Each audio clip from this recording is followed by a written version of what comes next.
Welcome back, Shellheads, to another episode of the podcast. I'm joined again by my lovely co-host, Karley. And today we're going to discuss all of Season 3 as a whole. Karley, would you mind giving us a general synopsis of Season 3? Let's get to it. So, Season 2 ends huge cliffhanger. New York City is overrun with Krang. We're in a bad place. Leo's hurt. We don't know where any of our friends or family are. Just everything is lost, and we have to go upstate to this abandoned farmhouse that April's family owns to try to rest, recuperate, and figure out what we're going to do. So the first half of the season really begins out there. We're just stuck out at this farmhouse having wacky, kind of random adventures while we're waiting for Leo Keelan to figure out what to do. Halfway through the season, we're finally like, okay, we gotta go. We gotta take everything back. It's time. We either go or die trying. Like, we gotta get this done. Eventually, we save the city, and then we take a huge, heavy shift directly into the Karai arc. We focus on that for quite a while until right about the end of the season, bam, we're thrown into this completely new direction, and we're off on a brand new crazy adventure for the beginning of Season 4. So, let's kind of just take a look back at everything that happens. Let's take a look back at the good, the bad, the oh my god, the favorites. We'll start with the episodes. 3 episodes that we didn't like. And I guess I'll go first. One of the episodes I didn't like this season was Race with the Demon. Like, that episode almost made no sense to me. I guess that's why I disliked it so much. And, like, it's funny, like, we meet Dr. Cluckingsworth. Like, it's got some funny moments in it. And the best thing about that episode is, like, it's really our first time to see Casey and Donnie work together and to get along. And from there, their relationship just goes up, and it's fantastic. Because for the first few episodes, we just see them going after each other. They have a hate relationship, but now it's kind of shifting more towards, okay, we can be friends. We both like the same girl. We have the same love interest, but that doesn't have to tear us apart. We can work together. But I mean, mutagen, isn't it only supposed to affect things that are living? And it mutates a car that eats people or things, and then halfway through we get Speed Demon Donnie, who's just, it's a weird concept. It was, I mean, Donnie's like the top half of his body's like on top of the car. I mean, kudos to Rob Paulson, he did a fantastic job with that role, but like, this whole premise is like, we have to race to save the day, and like, it just didn't make sense to me. Granted, the Ninja Turtles universe isn't the most sensical possible reality, but things tend to make more sense than a car coming to life.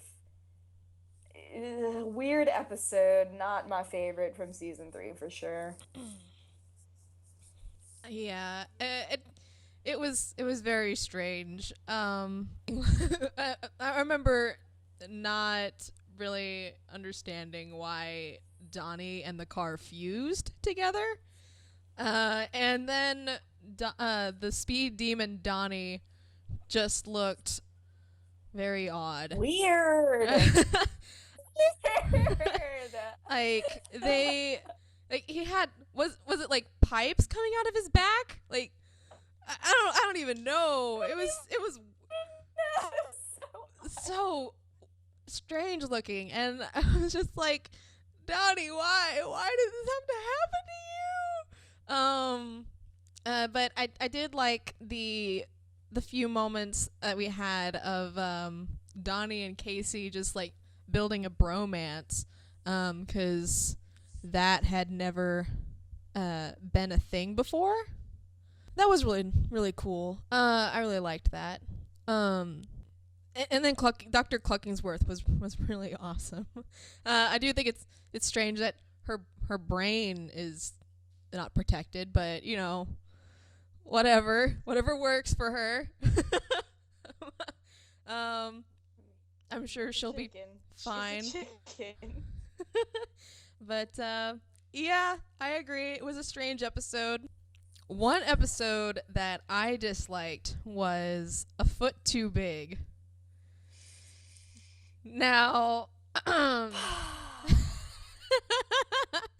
one thing that I didn't like about the foot too big was um how everyone was mocking her for her looks, which I thought was very, very, very petty and insensitive, especially for a certain for a certain turtle in blue. That bothered me a lot, and it bothered a lot of people, in particular my partner here, and uh, and and then the last thing that bothered me about this episode was the fact that Apritello moment at the very end, that bothered me. But I can tell Karley has some things that she wants to say, so I'm going to go ahead and let her have the floor. I love this floor, thanks. No, really, like the two major problems that I had with that episode were exactly what you just said. That moment when Leo, like, I was so excited to see that Leo and Casey were hanging out, and then they're just being jerks. I was like, that's so unlike Leo. Like, I've seen Leo tease his brothers before, but I have never seen him be pointlessly mean to another person or character or anything. Like, that was so OOC for me. And I was so mad. But seriously, like, that entire episode is based on this premise that, like, Donnie's gotta move on. Donnie's gotta get over April. She doesn't return those feelings for him. It's unrequited love. He's gotta move on. He's gotta get on with his life. And then it's just complete out of no, like, I feel like that Apritello moment at the end where she kisses him is just so out of nowhere, because she's like really awkward and kind of confused being around him in the beginning, and she, like, you can tell she's not interested, and then at the very end it's like we finally see Donnie have this revelation, like, I understand, I'm sorry I've been bothering you, I'm going to move on, like, I'm gonna stop. And then it blows up at the end and Donnie's just stuck right back where he was, and it's like, it's not fair to Donatello at all. Like, I'm tired of seeing his character obsess over this relationship that's not even a relationship. Like, I Yeah. understand it's a crush, it's cute, it's a teenager thing, like, I get it, but, like, it's so in our faces. And, like, it's borderline obsession, and, like, they have to tone it down, and that is not gonna help tone it down. This is why I don't ship on 2012. Um, one thing that just bothers me so much about the Casey, April, Donnie love triangle is that, to me, it seems like uh, April can't decide which one she leans toward. And, like, because from episode to episode, and then this goes back all the way to season 1. This isn't just a season 3 thing, but, like, she'll lean toward Donnie in certain circumstances, but then she'll lean toward Casey in other circumstances, and it's just a constant flip flop from episode to episode. Like, she'll give Casey the lovey-dovey eyes, and then she'll give Donnie the lovey-dovey eyes, and then it's just all over the place, and it's just all these mixed signals all the time, and I'm just like, April, make up your mind, woman, please. let one of them go so that they can move on. Like, please, for all of our, for, like, the sake of these boys, I mean, one, it'll be better for you, it'll be better for the boys. It's, if you love them, then you'll let them go. That's how I feel about just relationships in general. That's how I feel about the love triangles in general. And whenever I saw that happening, the minute Casey was introduced, I knew that's what was going to happen, and I was like, great. So, I don't know. My thing is just like, that's why I just don't feel, I'm like you, I don't think it's fair to either one. Moving on. Another episode that I didn't necessarily totally hate, but it really was, in my opinion, one of the weaker episodes of this season was the Noxious Avenger.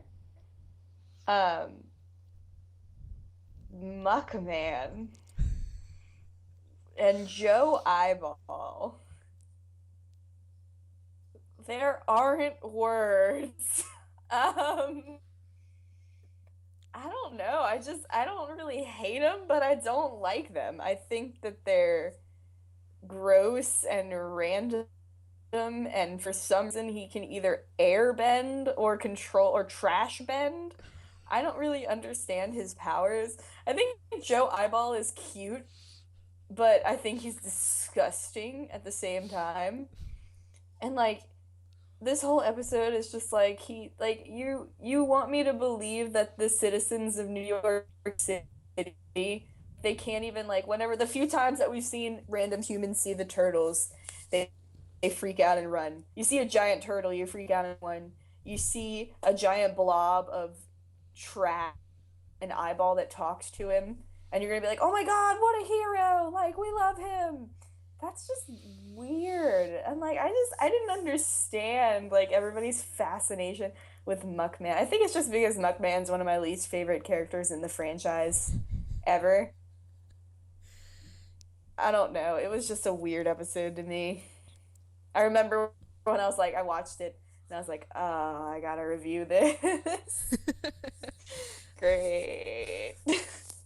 uh, I remember right after I watched that, I just sat there for a few minutes because I had to take my brother to school, and I was just like, "What? Why? What did I just watch?"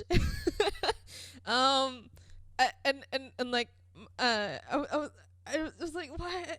This isn't fair. Why does Muckman get all this recognition and all these awards and all this praise and everything, and the turtles don't?" That's not fair. um, they get hunted down by society, and that's not fair. And then and then I like thought about, and then my while I was talking to my brother, he we came to the conclusion that it was kind of like a parody of superhero movies, like superhero comic book movies, where it's just like this random thing where there's like all of a sudden a craze following this man, and I don't know, that helps me feel better about it, I guess. And now I just think of it and like, oh, okay, this makes me laugh about it in some strange way. But yeah, I agree. It's one of the weirder episodes of the season. I didn't one of my I can get why it's on your list. Like, it's just strange. It's just very, very strange. Um, Muckman is just, he was not, easy on the eyes, to say kindly. The pun. The pun. I only have one shot, and I'm saving it for the most important one that we're going to discuss today. Anyway, so moving right along. Another one that I disliked was the croaking. Now, if you've been following along with this podcast, you know how I feel about environmental episodes, and this episode was just one big environmental message packed into 30 minutes. Another thing that I disliked about it was that it was also like a compressed version of Napoleon Dynamite, and I feel like I'm one of the only people in the world who like didn't like Napoleon Dynamite, and so I was just like, I don't like this movie, I don't like this character, but okay, whatever.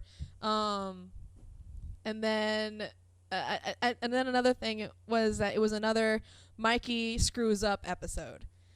Those things are just all like small things, but every time I watch the episode, I don't like it. But I will say that the fight scene that takes place in the trees is really, really cool and fun to watch. Like, that is the one moment in the episode that I actually enjoy. Like, I was like, oh, yay, look at them all, like, running around the tree. That's so cool. Yay. But anyway, so do you have any thoughts about the croaking? Same with you. You say the first thing that hits you is the environmental thing. The first thing that hits me is it's literally a 30-minute version of Napoleon Dynamite. Like, it's funny. It's not my favorite movie, but I can sit through it if I have to. And like they really did incorporate so many jokes from that movie into that flawlessly. Like the nunchuck skills, bow staff skills. Like I was on the floor dying. I was laughing at that so hard because like that's a literal quote from Napoleon Dynamite, and I was like, I can't even believe they're successfully remaking Napoleon Dynamite in a completely alternate universe. Like what is going on? I thought Napoleon Bonafrog was annoying, so annoying in this episode. I thought all of the frogs were really annoying in this episode, actually. I kind of like the scene where they're like barricaded in the house trying to fight off the frogs. That was kind of cool to watch. The treetop battle is definitely the better one. That's really the first battle that we see Leo in this season 2 that he's doing better than he ever has that we've seen.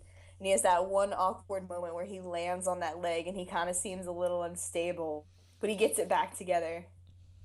But other than that, it was a boring episode to me. I liked the treetop scene, but other than that, like I just remember being like bored watching it, like waiting for something exciting to happen instead of just constantly trying to hash the Napoleon Dynamite references.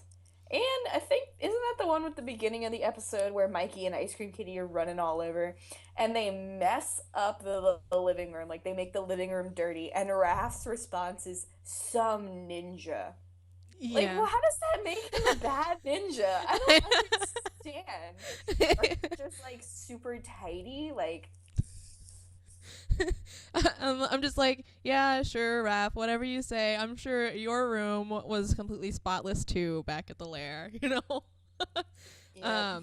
I would be willing to bet Leo's room was spotless, but I highly doubt yours was, you know? Just saying, pot calling the kettle black. But I remember the frogs showing up in like the 87 series, I believe, and I kind of remember wishing that they were more like that incarnation because I remembered liking them in the 87 series, and I did not like them in the 2012. I was like, man. Okay, well, my other dislike was a foot too big, and I know what your third dislike is, and I know this is gonna take some ranting. Let's talk about Battle for New York, part 1 and 2.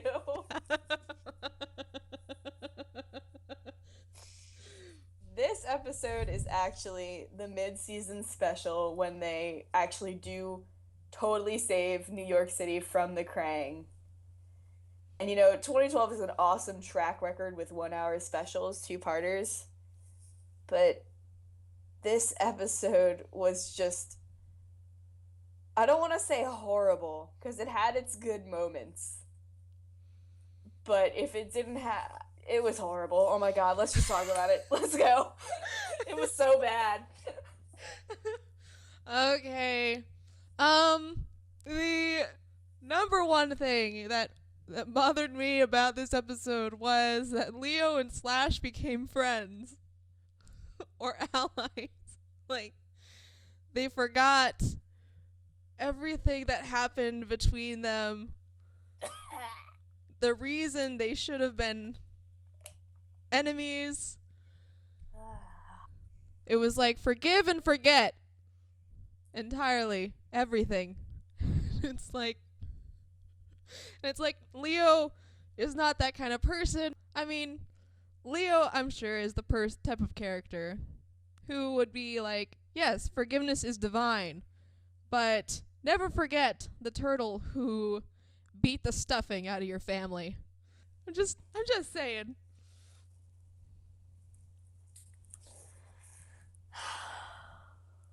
Slash and Destroy is one of the best episodes that this series has made.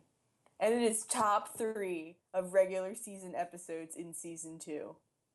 You see this beautiful, and like Slash had reasoning, he had like a concrete foundation for his insanity and his vendetta against all of the turtles, especially Leo. It made so much sense.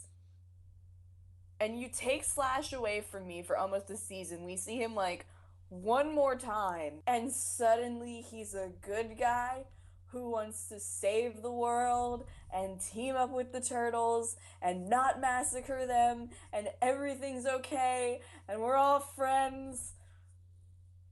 Leo is equally as big a part of the problem. Like, in. What was that? What was the other one? What was the other episode called? Uh, Neutralized, I think. Neutralized, that's it.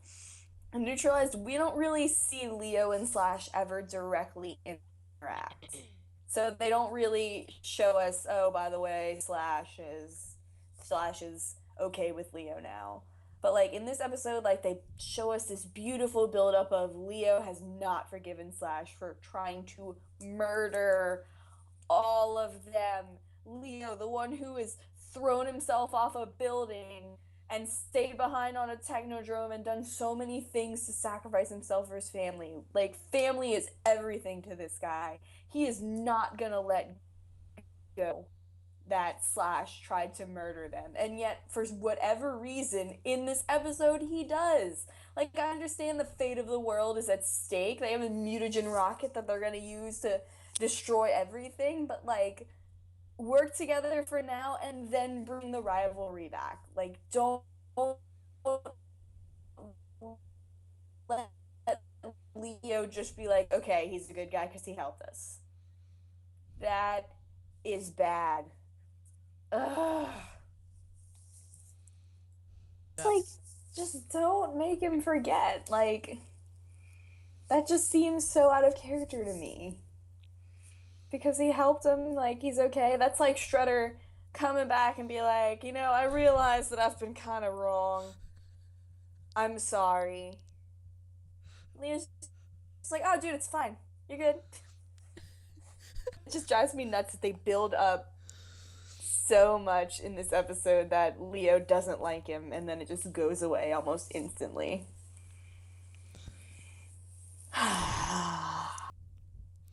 Yeah, that was the big thing. But another thing that I disliked that I'm sure is gonna set Carly off again, was the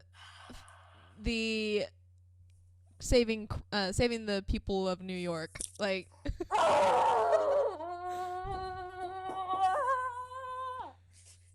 do I know you or do I know you? Um, um, yeah, and before Carly goes off, I will say quickly two things that I did enjoy. Two small things. One, I thought that the people, whenever they were in Dimension X, looked like they were doing the disco, like da na na na na na na. I thought that was pretty funny. And two, I loved Leo's little line, like Space Hero. Okay, now Carly, you may go.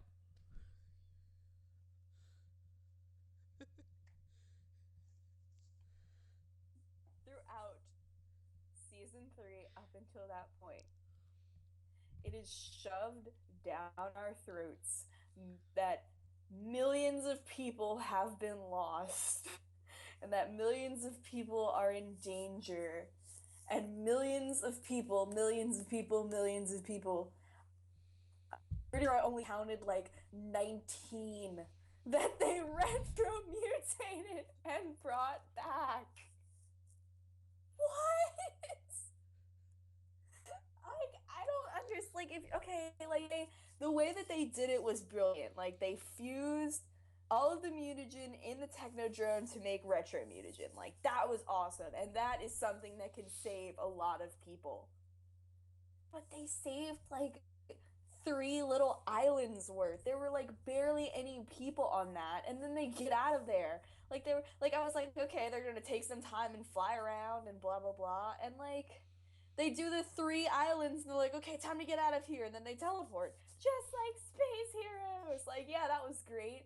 But I mean, like, if you're gonna tell me that it's millions of people, show me millions of people. Don't show me 3 tiny little islands worth and be like, okay, we're done. Like, cool, cool. Let's go. Bye. Dimension X. Like, this entire episode just drives me crazy because it's literally build up after build up after build up to be let down after let down after let down. Like, it starts out Mikey, Donnie's been working forever to figure out retro mutagen. Mikey does it within 15 seconds of goofing off. And then we have Leo and Slash. We have Kurtzman come back, who I'm still like crazy suspicious about. Like, he just happens to survive the invasion? You want me to believe that, 2012? Because I don't. I'm still waiting for him to turn out to be a bad guy. And just the people thing, like, literally my favorite moment of this entire episode is when April and Kirby are reunited for the few seconds that they're reunited, because, like, they had this sweet little moment, and then followed by how they're gonna off him again next time. I'm sure it'll happen within the next 7 episodes. It takes a little more than 7. It's like 13, but they do it. Don't worry. That was my oh my god episode. What was yours? My oh my god episode was Attack of the Mega Shredder.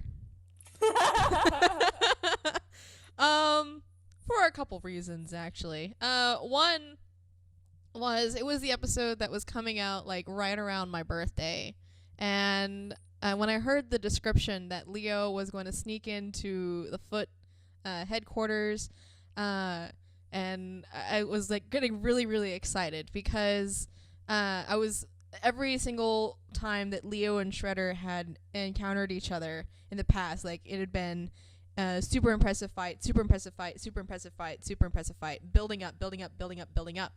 And it wasn't like I expected like Shredder to it wasn't like I was expecting it to be like Shredder that he fought. It could have been like the mutant Shredders, like, you know.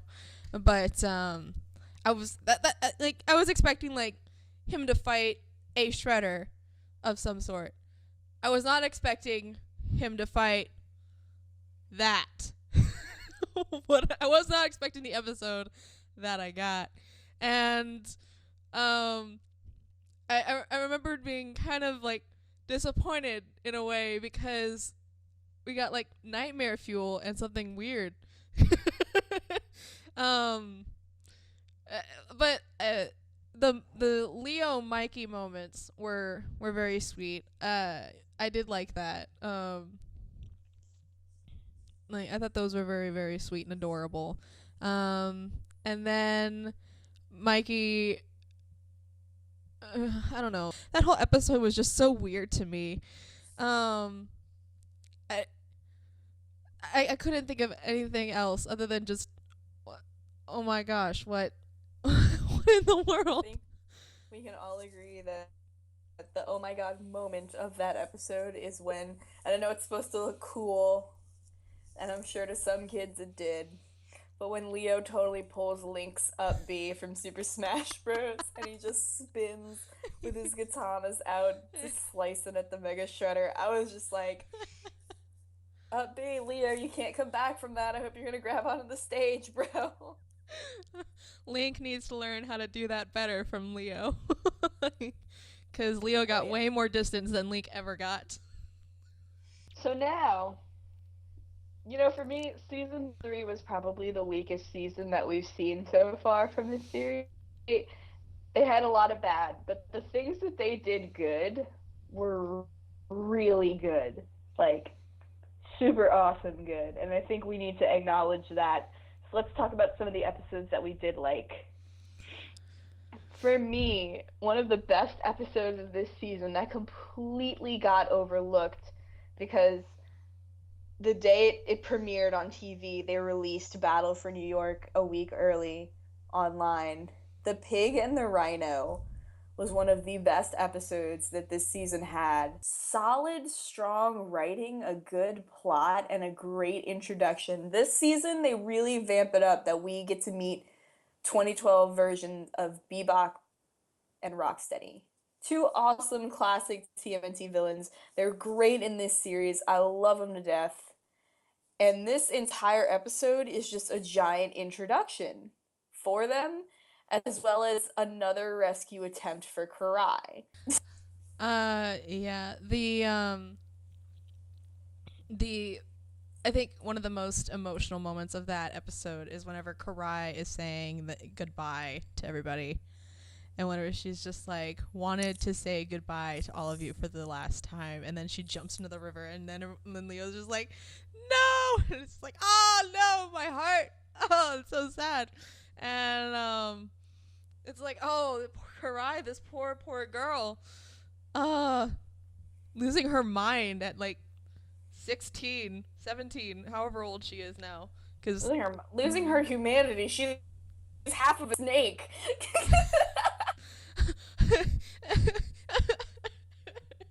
But I know, yeah, it hurts me too. That's and just I don't even like her. It's just like, oh my gosh, that's so sad. The poor girl. And then she gets captured again and brought back to Shredder, and it's just like, oh, okay, well, all right, she's not on the streets anymore. I guess that's okay. I guess. Now we know where she is. doesn't hurt, but it doesn't help either. Thanks, Shredder, for everything. Yay. Congrats. You win the world's biggest jerk award. Ugh.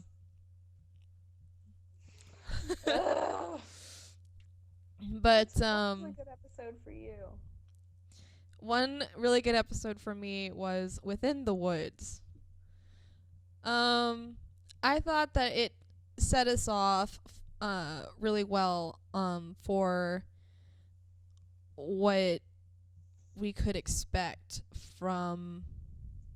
Well, I thought it set us off for what we could expect from the season 3 as far as emotional as far as character growth for these characters. We had Leo struggling to come to terms with what happened at the end of season 2 and learning how to overcome those issues for the future. We had Raph learning to step up. We had Donnie taking on more responsibilities. And Mikey was chickens. feeding chickens.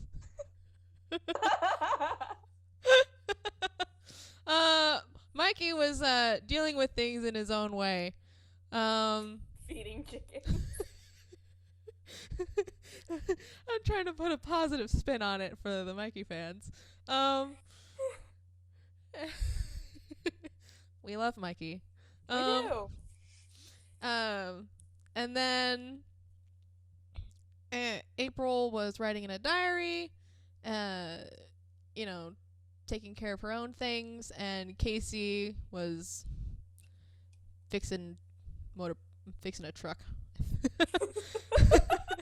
But Season 3. to season 3.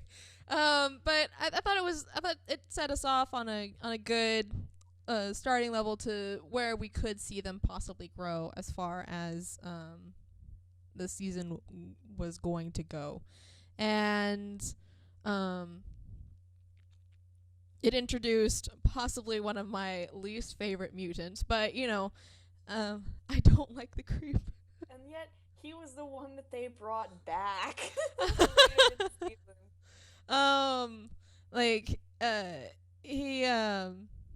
But it introduced the creep, who is very interesting in his own way. But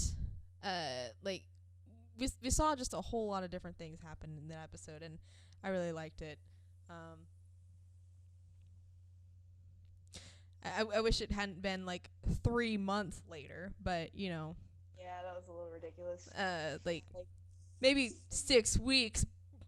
I could have dealt easier At with most. 6 weeks, but At most. Oh, How did well. Leo survive without food?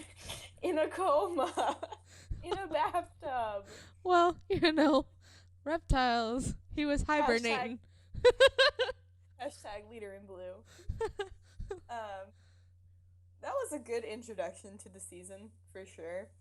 I don't necessarily think the creep's the best, but I didn't have a problem with him either. Yeah, it was a good episode. I'm sorry, Mirage fans. That's the closest you're ever to the river arc. Deal with it. Another episode that I liked, the Fourfold Trap, was really good in the sense that that was really the first time that they finally showcased us Splinter versus his daughter. And, like, that entire fight was super awesome. Like, I'm pretty sure we ranted about it in the podcast we did for the Fourfold Trap, but that fight alone is what makes this episode one of the best and one of my favorites of season 3. Because it was so emotional. Like, Splinter isn't even being offensive. He's just completely defensive the entire time. Karai has no idea. He spits up a brainworm, but then we don't see her again because she kind of blew up with the rest of the... Hey, great fight. Emotional, powerful, dark, and yay. When we get the Earth back, now we have somewhere to start from.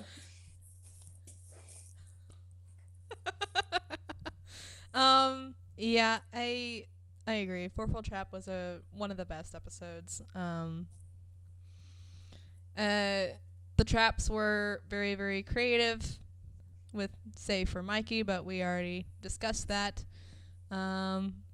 If you want to see our thoughts about that one, you can check on our episode and link below. Yeah, or in the annotation. I'll try to remember to do that. Anyway, so another episode that I liked was Vision Quest. This one was one of the first ones that got us back onto story. After while we were in Northampton, and so it was like, yes, plot, yay! That was like my I think that's part of why I like this episode so much. It was one of the first ones to bring back plot and significance into the story. And we saw Splinter for the first time in ages, and it was kind of like, and then it was like in the campfire, and Splinter was like, I'm not in my body, but I'm alive. It was like, that's confusing, but thanks very much. And then they did their whole spiritual training thing. If I could say one thing that I wish they had done that they didn't do, it would be to have expanded this episode over like 2 parts, because it went like, the first part was so well paced and everything, and then with the introduction of Tiger Claw, Razar, and Fish Face and Shredder, that could have made such a great cliffhanger, and then have them fight them in another episode, and then all that could have happened and then them defeating those enemies over the course of another episode would have been really great. But bygones being bygones, still a great episode. I loved it to death. Love that 1990s reference.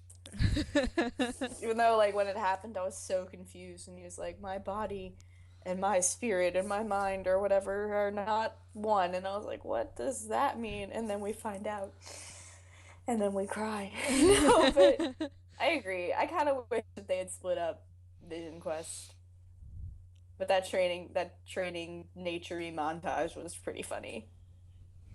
I was kind of interested that Mikey was bonding with the squirrels because he used to be really afraid of squirrels. I guess he got over it. I guess so. Now he's afraid of clowns. We're all afraid of clowns. um, Coincidentally, that episode leads directly into my third favorite episode from the season. I loved Return to New York. I loved it.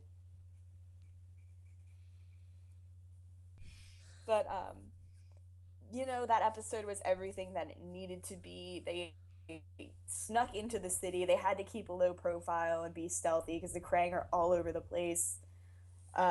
Splinter's insanity was the best thing about the episode because it just made so much sense. Like, I wouldn't expect him to cope with it any other way.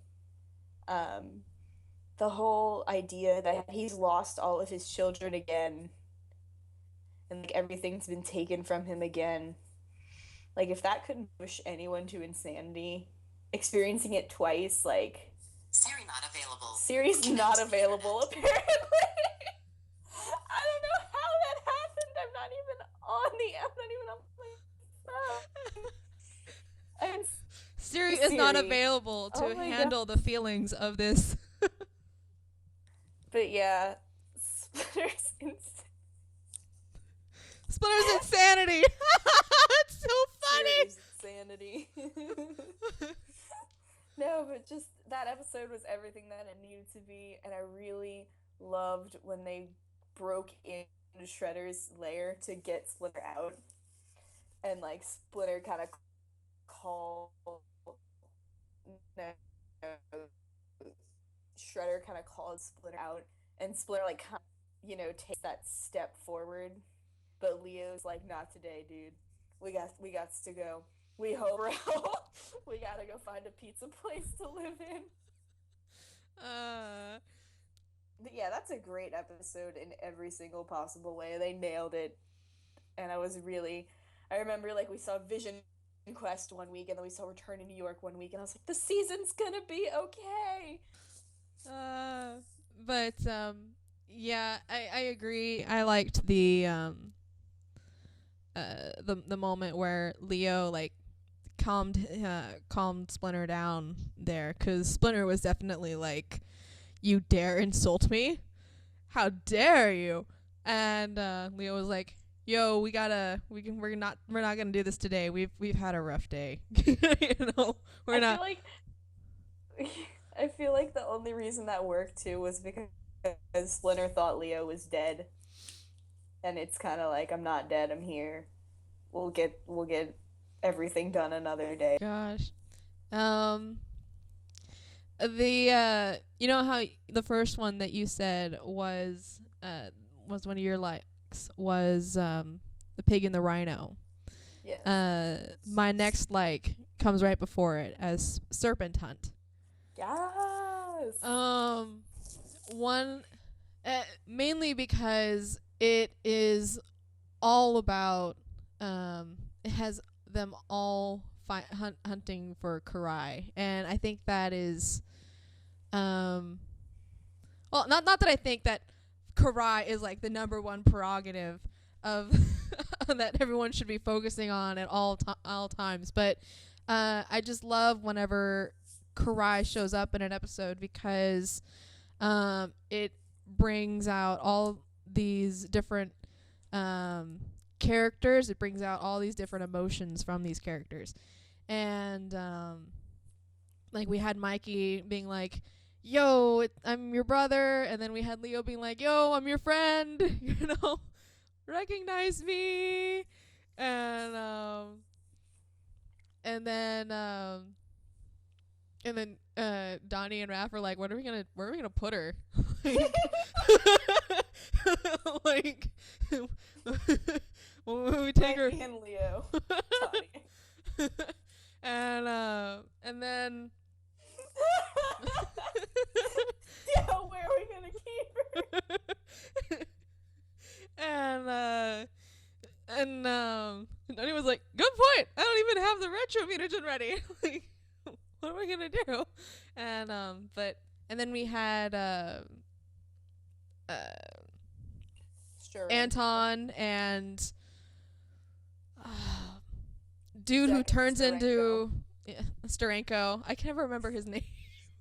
I was like, dude, I was going to be like, dude who turns into Rocksteady. And we had them hunting for Karai. It was really, really cool to see the turtles like protecting her whenever like she was busy like hiding from the Krang.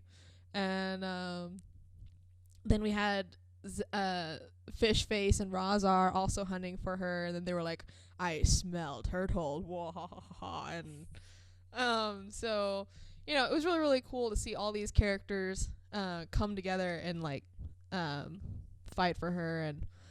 And of course I think one of the best lines in that episode is Leo being like, I'll let you all walk away, and it was like, oh snap. Leo just threw down the gauntlet. All of you. Yes, I was like, you said the best line. I was like, oh, she's gonna say it. and then of course the like I was saying earlier with the Leo and Shredder, every time they like came together and fought, it just got better and better and better, and you could see that Leo was improving with each encounter. And I can't wait for them to have a final showdown, because that's going to be amazing. Just based on what we saw, because oh gosh, I'm getting excited just thinking about the possibility. I know, and we have a whole season in space to go. I know. It's like, how much better can it get in space? I'm excited to go have new adventures in space, but like more than ever, I'm like so determined to see them just take Shredder down. Come on. Well, I also enjoyed that one a lot. Like a lot. Same exact reasons as you did in that fight on the docks. Like, one particular moment I love in the fight on the docks is when Leo and Shredder are going at it one-on-one. And then Shredder actually does end up hitting Leo back, and then he starts going for Leo. But then Mikey, Donnie, and Raph like jump in front and intervene, and they're like, no, we're not going to let you hurt our brother again. Like, you're dumb. Gonna kick your butt. Like, that was a really good brother moment. And then Leo's kind of just like, okay, thanks guys, bye. And he goes straight for Kai. I was like, God, Leo, come on. Way to go, Leo. Now that you've got your brother bodyguards going, You had one job, Leo, to protect this family. And that leads to a sad moment where she's just like, snake arm, Comet. And I'm just like, what? Cry, you cray. Right, what does that even mean? She doesn't even give him another second to explain. She's just like, lol, bye, have fun. She just like dives into the water. What is it with her escaping and diving into water? Well, maybe she's like mutated with a water snake, Like, she just feels better in the water. She's like, yay! And then like that awesome moment right after that when Shredder's like, no, my daughter! And then Leo's like, she's not your daughter. Like, yes. But then I just have to point out really quick that when that happens, we don't see Leo's brothers, which means they all got a beat down from Shredder. Way to go, Leo. Way to go, Leo. Good job. Good job. Abandon her in blue. Well, I will say real quick, Shredder does have a point there, because he did raise Karai. He did, because he's like, I raised her, I cared for her, she is mine. And it's like, yeah, you do have a point there, man.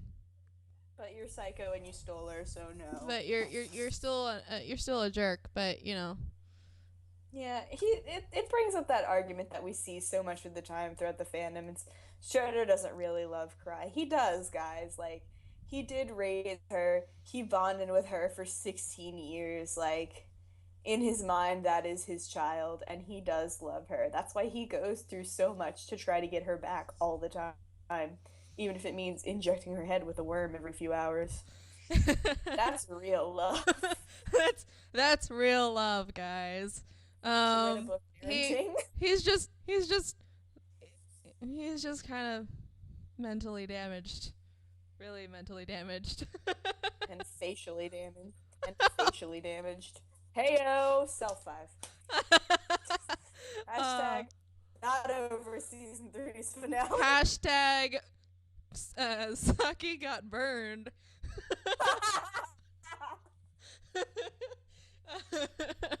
Oh. In the past. And it's perfect because the next episode we're going to discuss is Tale of the Yokai. I was making all of those jokes. Both Ariane and I have the exact same favorite episode of the entire season, Tale of the Yokai. The flashback episode, part 2 of the Turtles in Time episodes.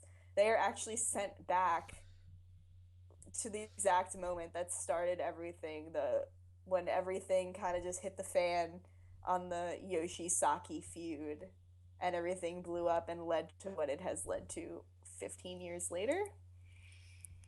We have seen Splinter tell them that story and tell that story of what happened that night so many times throughout the series up until that point, but to actually see it and experience it for ourselves, they did a brilliant job with it. And like they let us get so close to Tang Shen and baby Miwa that like you just feel like a bond with them, so it just hurts 10 times more to see what happens. And cucumbers. And cucumbers. Oh, never forget the cucumbers. Oh, goodness. Yeah, I agree. My favorite thing about this episode was that we got to see an unbiased point of view of the story. Because we'd always seen Splinter's side of the story, and Splinter always portrayed it as kind of this happy love story between him and Tang Shen until Saki came along and ruined everything. And it's very heavily one-sided. And when we get to see it in Tale of the Yokai, we get to see that things weren't a happy fairy tale between Splinter and Tang Shen. You know, they had their relationship troubles. Splinter didn't want to leave his family, which he had a right to. Tang Shen wanted him to choose to leave the lifestyle because she wanted to have a different life for her daughter, and she has a right to want that. And Saki and Tang Shen had a relationship that had good moments, had some bad moments, just like every relationship does. So it was really great to see it for what it really was, rather than someone's fantasized retelling of it. And I think that's probably why it's one of my favorite. It's probably one of my favorite episodes of the season. And then, of course, one of the strongest moments that we've ever seen on screen ever, Tang Shen falling to her death. That no blood though. No, of course no blood. Unless she's made out of pizza, there will never be any blood. But you know, that's still such a powerful moment and amazing. One of my favorite things about this episode was when the turtles go to the Foot Clan shrine after Saki has declared that he's rebuilding the Foot Clan, and they do this whole demonic fight scene because they're supposed to be demons. They are the Kappa, Like they're supposed to be these crazy demon things, and like they just did that scene so well. Like we got Mikey with like I love the way Mikey wraps his kusarigama chain around himself and he's like holding it like this. We got Donnie like sliding on his bow staff. We got like everyone did such a good job. Even the part when Leo was like, "We Kappa are gonna steal your souls from your butt." Like it's goofy, but like this entire rest of it is so awesome that it completely makes up for it. And like it does come from Japanese legend apparently, so good for them. It does. I actually researched it, and it does. It's the Kappa actually did steal souls, from people's nether regions. It was. Yes. But just everything that they did in that episode was like perfect, and it was such a textbook classic episode of this series. Like kudos to them for Tale of the Yokai. Even the part when they were just bored in Tang Shen's house talking to her was entertaining to watch. 'Cause you got Leo holding little Miwa, and it's just like he's like looking at her, he's like 16 years, I'm gonna let you fall into mutagen, girl. You're gonna be a snake and everything's gonna be okay because eventually I'll save you. Not anytime soon, but eventually you gonna be rescued. That was not what I was expecting you to say. It's still a kid's show, come on.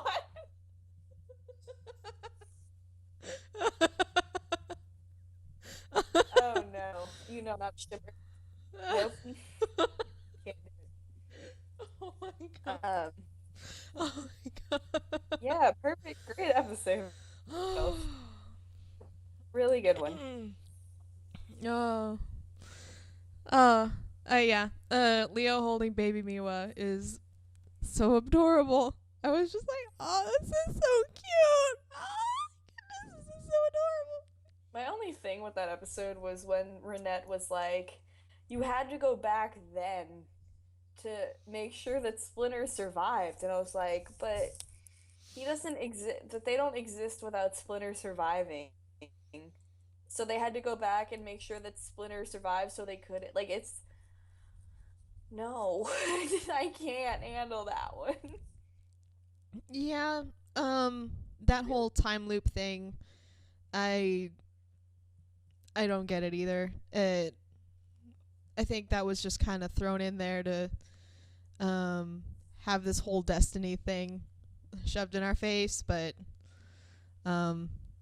because we could have gone with it was just mere coincidence and been just as fine, but Nope, had to throw that confusing wrench in there at the end. had to be like, nope, it was destiny. You were supposed to be here to save Splinter, make sure he survived. I hope we see Renette again, just not to save the entire world. That would annoy me. We have a few questions regarding the season in its entirety. All right. So, Ariane, you want to get on that? Sure thing. Our first question for the episode is from an anon. What is the best quote any character had all season? Karley, would you like to go first? The entire season. That's rough to pick one thing that one character said from the entire season. Thanks a lot, Anon. Jeez. The pressure, though. No, I did have a favorite quote. Let's see. I have to read it word for word so I don't mess it up. Okay. From the episode Turtles in Time, at the very beginning, they're all sitting on the rooftop pondering life and blah, blah, blah. And they start talking about Karai. And they're like, Leo, you gotta get over it. Like, oh my god. Leo has this one quote. He says, sometimes you don't have a choice. You just think about someone a lot. And literally, that's my favorite quote of the season, just because of how relatable it is. Like, that is, like, such a truthful thing to say. And I know a lot of us, if not all of us, can relate to that. We've all had that type of situation. We've all had that one person that we liked become a snake mutant. And we have to find them and save them. No. Like, we all have that one person that we don't want to think about so much, but we do, and, like, we can't help it. Like, you don't have a choice. Like, I just love the reality in that quote and how relatable it is to all of us who can watch it.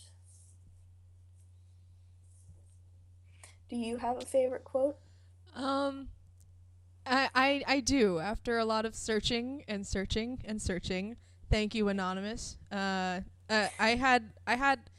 just want to put it out there that to prepare for this podcast, I had marathoned all of the season 3 episodes, and I had just finished like at 9:00 last night, and then I get the questions, and I had not been like paying attention to specific quotes, and then I get this question. I'm like, I don't have time to marathon them all again to get a quote.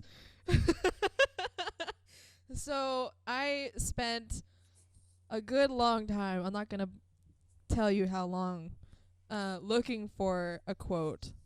And I found this one and I found the exact words thanks to the blog TMNT Sound Thingies.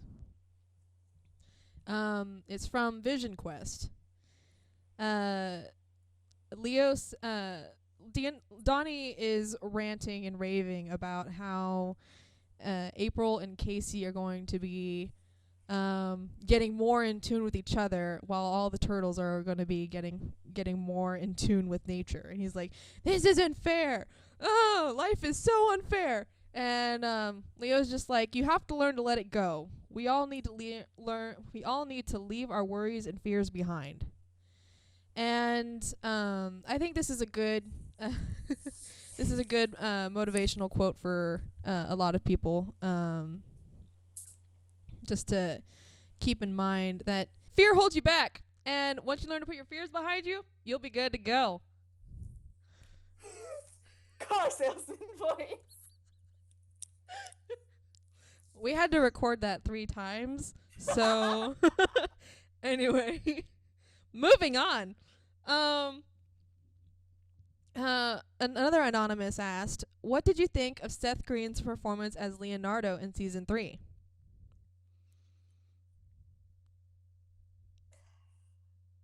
This is like really important to me because Leo is my favorite, and seeing him go through 3 different voice actors has been really painful. And you know, I think Seth was really hard to adjust to in the beginning just because he was so different. Like, Leo and Dominic were different, but they were similar in a lot of aspects. Seth was just like... Leo and Dominic? Dang it. Jason and Dominic were so similar in a lot of aspects. And then Seth was just completely different, deeper, a lot more intense. I don't know how to describe it. It just was not the Leo I was used to. So, like, the beginning, it was really hard for me to get used to it, especially since I couldn't stop watching The Invasion, because that's, like, the best with Leonardo #1 and Mirage Sun. But, you know, as the season went on and as I got somewhat more adjusted to his voice, and I think he himself got more comfortable with the role, I think he's doing a really good job. I think he's always done a really good job. It's just, like, it was a hard adjustment to make. He's a good Leo. He's enthusiastic about it for sure. He loves playing Leo, so that's awesome to see and hear. I like him. It's taken me a long time to get to that point. I've never disliked him, but at the same time, he wasn't my favorite. But, you know, he's doing a good job, and I'm excited to see how he handles season 4 in space. That's kind of more or less where I am too. I thought it was odd to listen to at first.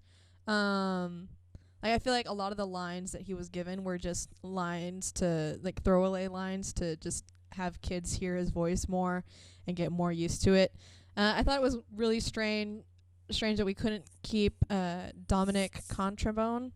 because I thought he did a really good job in the invasion, and I was like, it's why? I don't understand.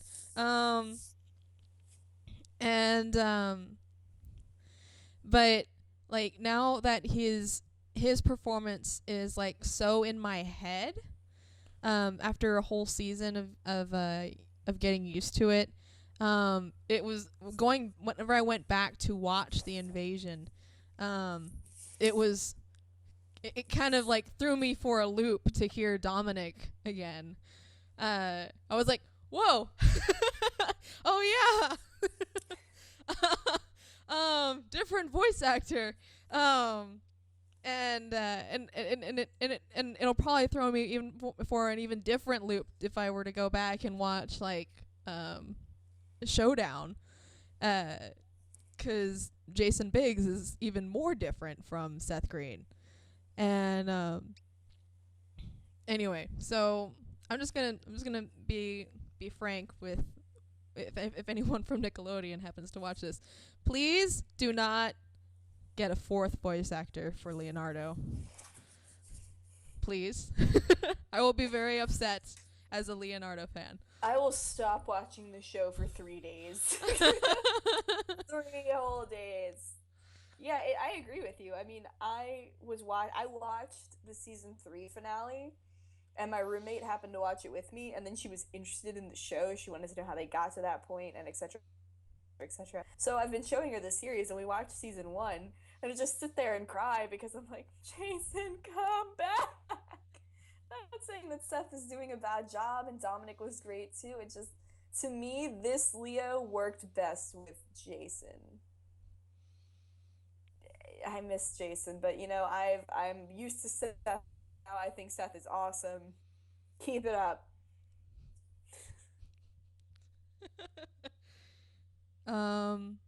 Anyway, so our last question for today is from another anonymous. Who was the strongest character throughout the season? Well, gee, Karley, you want to go first? I just sound so biased because Leo is my favorite, but I really do think that he was the strongest one in season 3 because we spend the first half of the season basically watching him heal and recover. More than anyone, he has to get over what's happened to him, and he heals physically and emotionally, and he gets back into it. Like, that's how we spend the first half of the season. And then the second half of the season, we spend watching him fight even harder in the Karai arc. Like, he is at the center of it, and he's working so hard. Like, he goes through so much in this season. Like, how could he not be the strongest character for me? And I feel bad because all 3 of my answers have been Leo-centric. And everybody's like, it's only because he's your favorite, but we've seen him go through the most. It's impossible not to pick him for me. Anyway, for me, I'm going to say that Donnie was the strongest character of the season.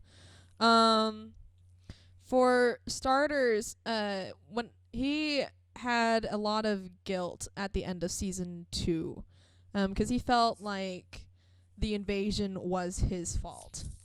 Like if he hadn't argued with Leo, the Krang wouldn't have invaded. And then he sees Leo come back, and he's in the condition that he is. And Donnie's like, oh no, this is horrible. I can't let my brother, like, no. So he spends like the 3 months, I guess, working on like medicine for his brother to like heal him faster, I guess. And then he's working on retromutagen to save all of the city. All of New York. And then he's working on retromutagen for Karai because she's different and unique. And then that retromutagen fails. only for him to like start a whole new experiment to try another batch of retro mutagen to try to get her. And he does it all without complaining. He like doesn't complain about it once until the episode Fourfold Trap, where he's just had it up to here. And I think that's like just so incredible for someone so young, to have all that pressure put on him and for him to take it in such stride. I don't know. I thought he was really, really great this season. Kudos to you, Rob Paulson, for that voice acting. But yeah. So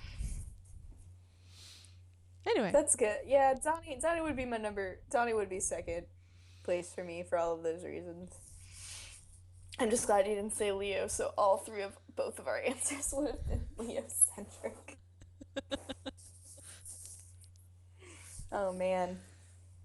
Season 3 was a roller coaster.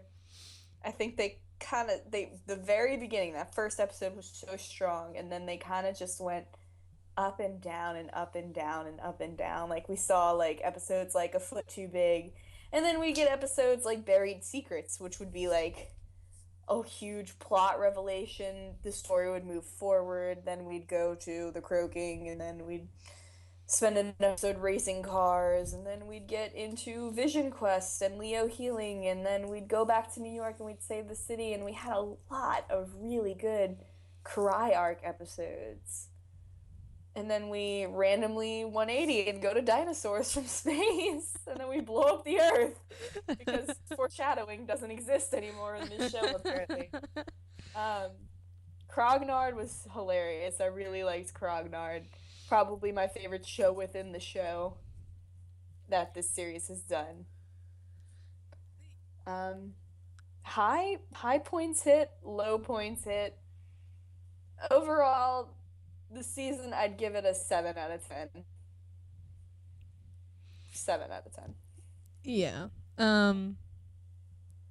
It was a good season overall. It's just very, very, very hard to get through the Northampton arc.